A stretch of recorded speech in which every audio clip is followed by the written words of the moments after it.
Eye. Koyo. Kawa. Ire life when ire life ya.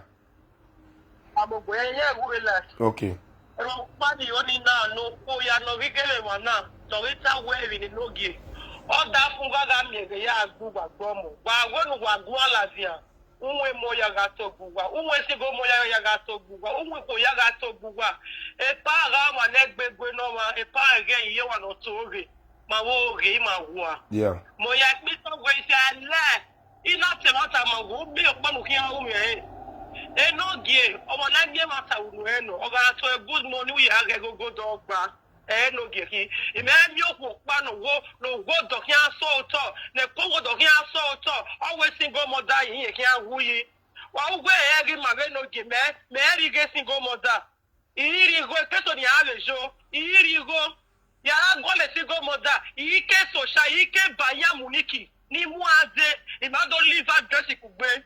Emeso moda fi ari ewo na yega imuyare aya gwale sociality ari address oreyo na address ya meke na are kokpa rudigo le social pay ni ya ekini no ge hu no de sia ugwe pa ubi anya ege no ge o wa no ti sin egbe ni le loku there are time okwo sewo okwo vano is full of abusive words when we ale le wa we tagawo omogun ti ya ni eye no ge ya wu egwe wo even a killer social media, we ni me be egbegwe, owo no gbegwe, ta we na.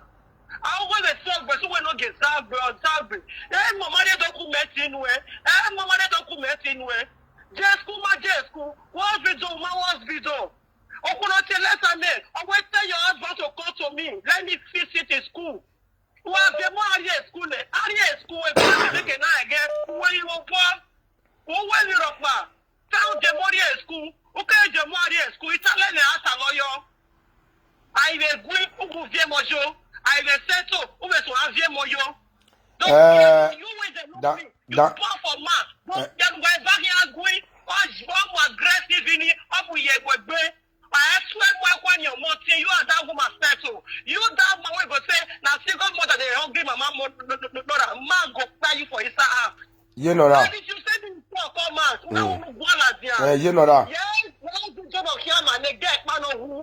Other folks go and you but then Salazia, I won't down. You crack on me to be bad woman. But on who the demand there? You go, baby. Well, you know, they think be making was you know, they were many to go what say. Yeah, you know that. Go, West, you know that. You know that. Bene enoge yagbu we no de any ohon no ohon we tie boni je o utie boni family o utere no eteta o enoge ma sopo no sidi mefi gwani oni me guji any rat ni eke enoge na fi gwani e ma no na mo megboto that is one thing but owu we unu we gwe o David and weje eno jeti gbo because every time we tani o ke no gegbe every time we tani o ko egbe o ti gbo a itoge o ni o se me no de gbeje meta gbe e ko e na mo gbera u ade no je mani de ade gbe ti atoge me no ke meta gbe ye ti awoni but gbe ye o gbe te meta gbe do gbe ni no je wa gbogbo e wa amagba ni ha Amagba. So my sister, we are on one more daughter. We are. Yeah, come on. We are on one more daughter. We are on one more daughter. We are on one more daughter. We are on one more daughter. Damn. No home is fast. Everybody to ask me, exactly. And me the right of you, a man, I will do that. Man, I do that. No home is perfect. No home is perfect. Oh no, man, then when I was Google and no joking me out because I will not tell you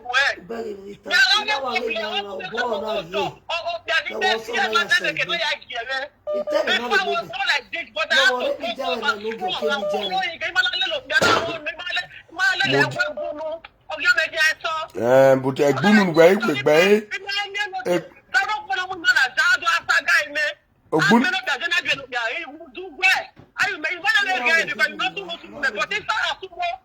Move se no na be mo ka oni. Move mu di anu e.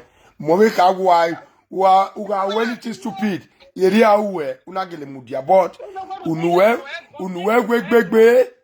Unuwe gbegbe. Gwe o pen gwe lele ke unuwe gbegbe. Ogbo o pe ni gbe osewe. Okay, gbegbo okay to samere na. E tutu ni na gbe na no de o ma. Dame o. Now I'm going to the station direct. My bag you where your man. Dame on your where yama dame o. Forget it, what about supporter, hey? I'm a part of a supporter, hey? Me supporter, hey, yeah. Sweetheart. Me ma supporter, hey, yeah.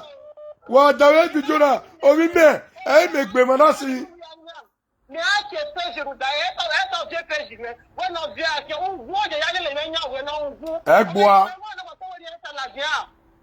what Egboa. If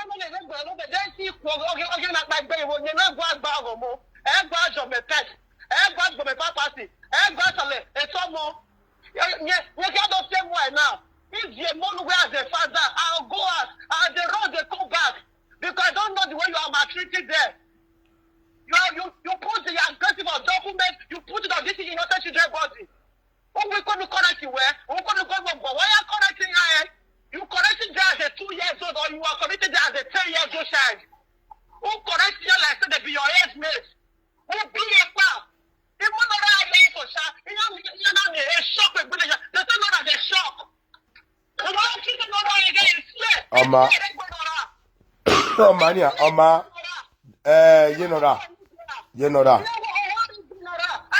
You know that. Imagine we are saying, "Bese Ogwena." You can wear metal uti police. You may yet pan away. Where you police are.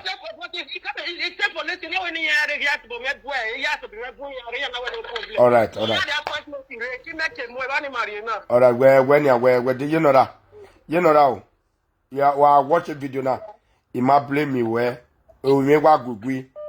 Oh, you may know, or my master, man. Or one time where Malak or Malaki, man. And that you know, that we were panning up, and not there. So go in our way, and right. If I know you know what wrong, nobody, I pay. Where, no one no live video. Who went nonsense.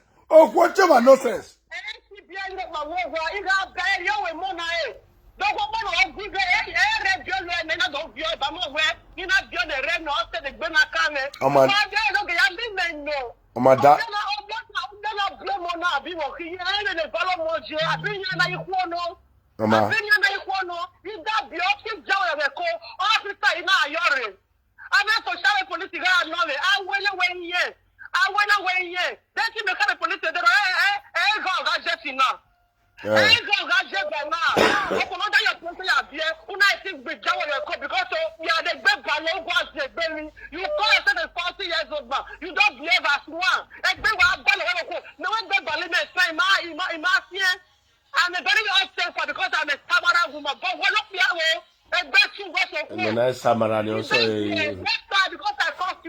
Mania,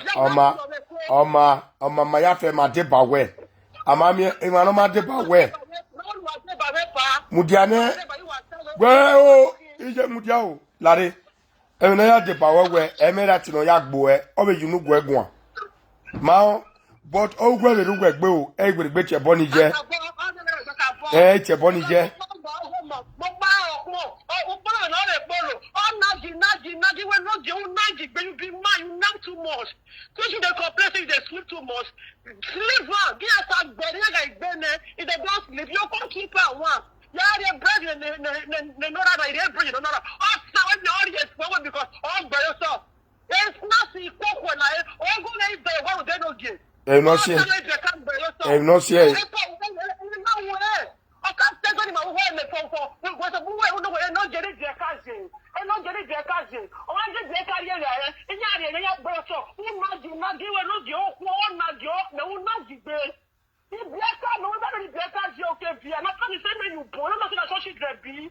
You don't the place, leave one. Later you go sleep on one. So they sleep for every minute. You get dead by gonna make it a day now, but leave over the mess of the parlor. Oh, imagine like oh, Mama.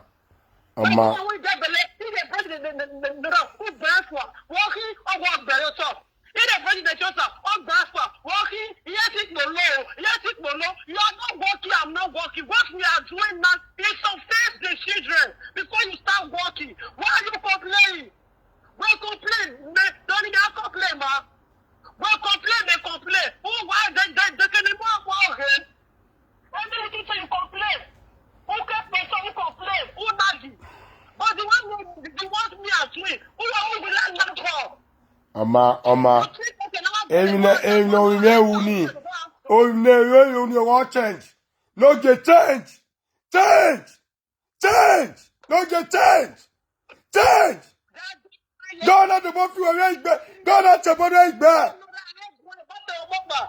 Where is your body down? Where is your body down? I will not follow the way. Say one of her. Where are you, my mom? I will go with myself. Cocoa Bay. Or Cocoa Bay.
You know that.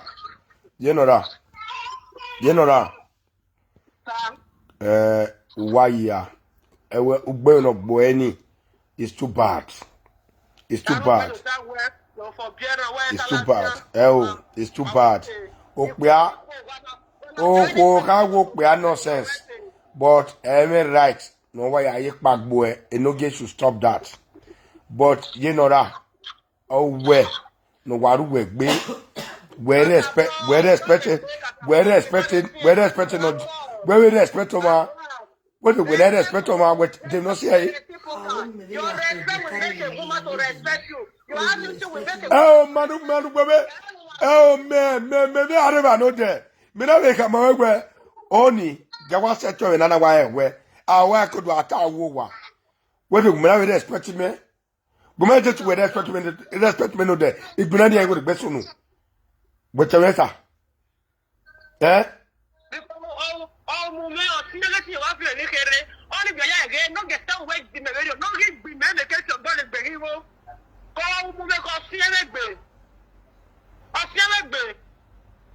Okay, oh, when I will not see that.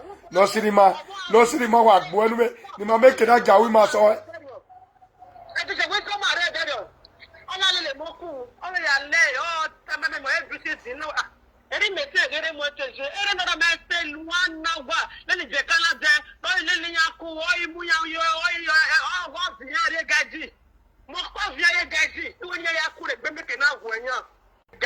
are you doing that for?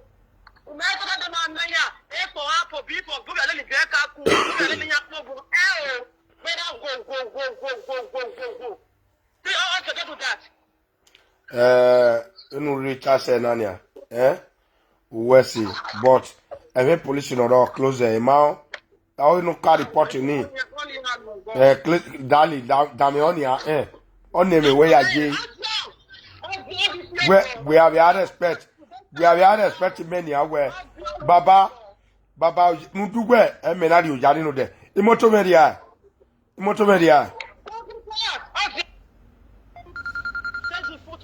Damio, you may eat when I multimedia. Imotomedia. Nu do women are you Janino de Ban do me. So we're close to police in it.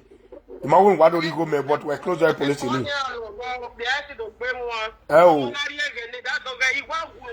When okay, now damn it, we're down here, we're down. Oh yeah, we're down here. We're down here in your party, I don't wear any. Mama, Kime, Kawame, Keo, even my mure, Kaya, what of you, my yaga, Salobag, we look benefit, you mean. But to go and tell my way, not saying that, eh? Nobody know ever. Yeah, that's all. The boy, I'm a player after when I have bomber, and who baby have not the government has the moral toible. I look me and any around me.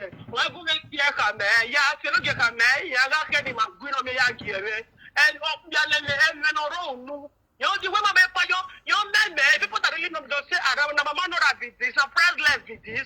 Then in the night, you all know you know, a web bay, a for doctor, a man of abusing words. We have money, we don't talk about very high blood pressure, my lads, and now we are in here. Up till now, you're giving you know what. Up till now, they may be no, on your car, give me when you have blood pressure. Men are a gusu. Blood pressure may have you don't go to the hospital. I'm wasting a man, and only can we the matter. We're not doing web book, your character make me to see you finish. A character whatever your wife for.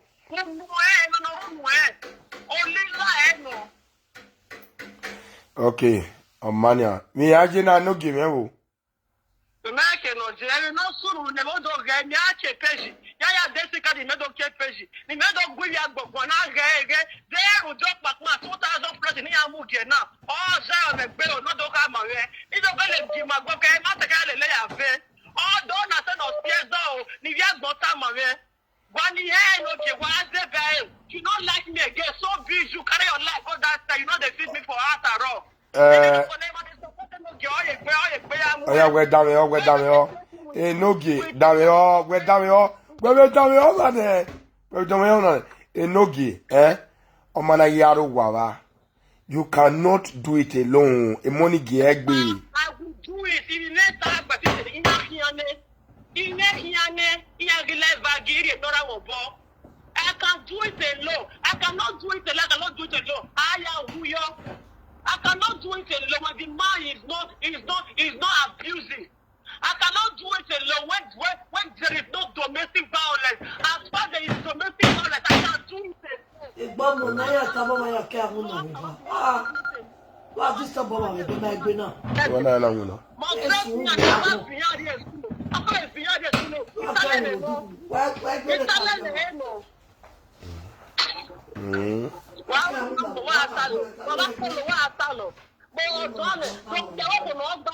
Everything concerning the children who are bad on the I don't say so. Who love a lot there, and won't go ever. Who pushing up for her because they see our done. Don't do that. We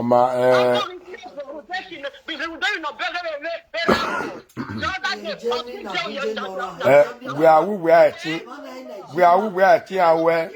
me I will know you are going to walk back. Who walk back now? Me I will not go to walk back everywhere. 1 month, you want we must have to. We must have you know, not do over 1 month. 1 month. What you were? What you? Let's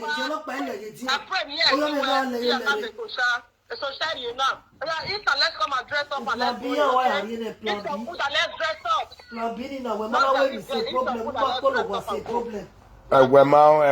Where's the when we motor again? When motor going again, they are cheap with now. Yari Wakota. You do set Niwa do set 12. Police, police.